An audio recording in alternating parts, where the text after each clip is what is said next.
किसान साथियों, आपने ऐसी बहुत सारी वीडियो यूट्यूब पर ही देखा होगा जहाँ पे बताया गया है कि हम फिटकरी का इस्तेमाल अगर गेहूं में करते हैं या फिर धान में करते हैं या फिर किसी भी फसल में करते हैं तो हमें अच्छा फ़ायदा, अच्छे कल्ले, हरियाली, ये तमाम चीज़ें देखने को मिलती है।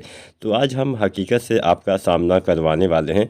आज हम आपको बताएंगे गेहूं में हमें फिटकरी डालना चाहिए या नहीं डालना चाहिए। अगर डालना चाहिए तो हमें कितनी मात्रा में डालना चाहिए, अगर हम डालें तो हमें क्या फ़ायदा मिलेगा, और इसके साथ हम ये भी जानेंगे कि इसको डालने से हमें क्या नुकसान हो सकता है। तो तमाम विषय पे चर्चा करेंगे, तो पूरी वीडियो आज की हमारी ज़रूर देखिएगा।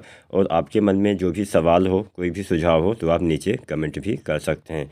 तो चलिए, ज़्यादा समय हम यहाँ पर नहीं लेते हैं, वीडियो स्टार्ट करते हैं। सबसे पहले फिटकरी के बारे में हम जानते हैं।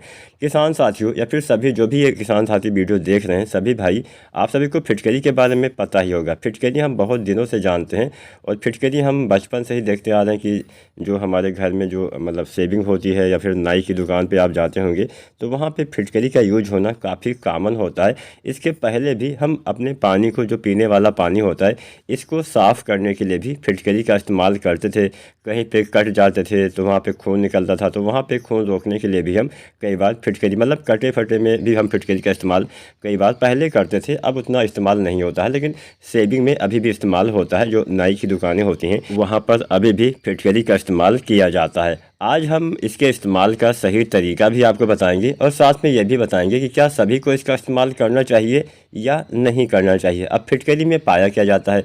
फिटकरी में एल्युमिनियम, साथ में सल्फ़र, साथ में कुछ मात्रा में पोटास, यानी पोटेशियम, एल्युमिनियम और यहाँ पे सल्फ़र कुछ मात्रा में पाया जाता है। अब यहाँ पे इसका अगर हम अपने फसलों में इस्तेमाल करते हैं तो क्या लाभ हो सकता है। सबसे पहले इस संभावित लाभ के बारे में जानते हैं। किसान साथियों, फिटकरी अगर आप ज़मीन में, मिट्टी में, सॉइल में अपने डालते हैं तो उससे फ़र्क ये पड़ता है कि आपकी जो मिट्टी का पीएच वैल्यू होता है, जो पीएच वैल्यू अगर ज़्यादा होता है तो वो कम हो जाता है।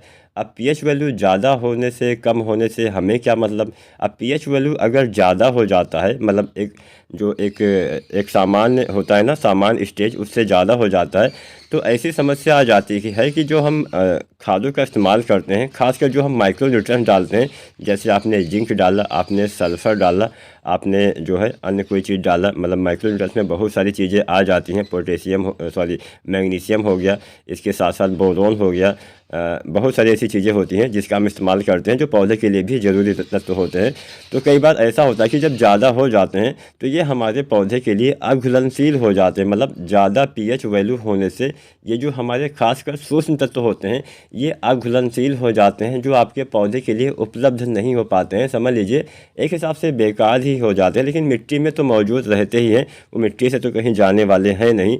तो यहाँ पे क्या होता है, जब आप फिटकरी का इस्तेमाल करते हैं तो पीएच वैल्यू नॉर्मल हो जाता है, कम हो जाता है। अब जब पीएच वैल्यू कम हो जाता है तो यही जो पुराने तत्व अभी तक आपके पौधे अपने भोजन के रूप में नहीं ले पा रहे थे, जो आपका माइक्रो न्यूट्रिएंट्स से आपके पौधे नहीं ले पा रहे थे, चाहे जिंक हो, चाहे बोरोन हो, चाहे आपका मैग्नीशियम हो, चाहे आपका फेरस हो, कोई भी चीज़ हो जो भी सूक्ष्म तत्व में आता है, अगर नहीं ले पा रहे थे, अगर आपकी मिट्टी में पहले से वो मौजूद है तो ये आपके पौधे दोबारा से ले पाएंगे, जिससे फसल में बिना खाद डाले आपको हरियाली, मतलब इससे पहले आपने इस्तेमाल किया लेकिन नहीं ले पा रहे हैं तो वही खाद फिर से आपके पौधे को मिलने लगती है, जिससे फसल में हरियाली, ग्रोथ, फुटाव, ये सब देखने को मिलता है।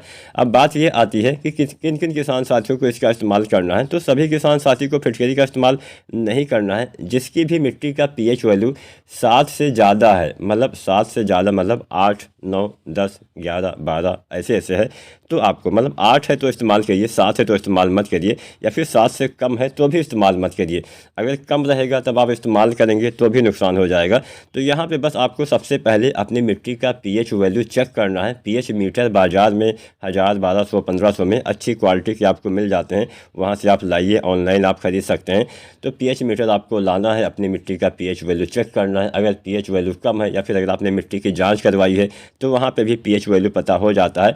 तो पीएच वैल्यू अगर कम है तो इस्तेमाल मत करिए। अगर 7 से ज़्यादा है, 8, 9, 10 ऐसे ऐसे है, तो आप फिटकरी का इस्तेमाल करेंगे तो आपको फ़ायदा मिलेगा। कम है इस्तेमाल करेंगे तो नुकसान होगा। तो सबसे पहले पीएच वैल्यू जिन किसान साथियों को पता है केवल वही किसान साथी अपने मिट्टी में फिटकरी का इस्तेमाल करेंगे। अब हम मात्रा के बारे में जान लेते हैं।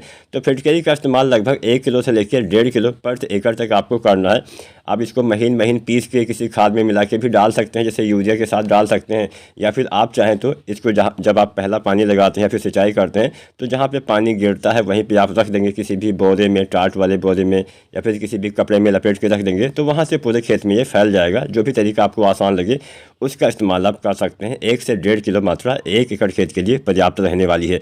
तो उम्मीद करते हैं आज की वीडियो में आपको फिटकरी के बारे में पूरी जानकारी मिल गई होगी। फिर भी कोई सवाल हो, सुझाव हो, कुछ भी समझ में नहीं आया है, आप नीचे कमेंट करिए। हम कमेंट के माध्यम से आपके सवालों के जवाब देने का प्रयास करेंगे। वीडियो देखने के लिए आपका बहुत बहुत धन्यवाद।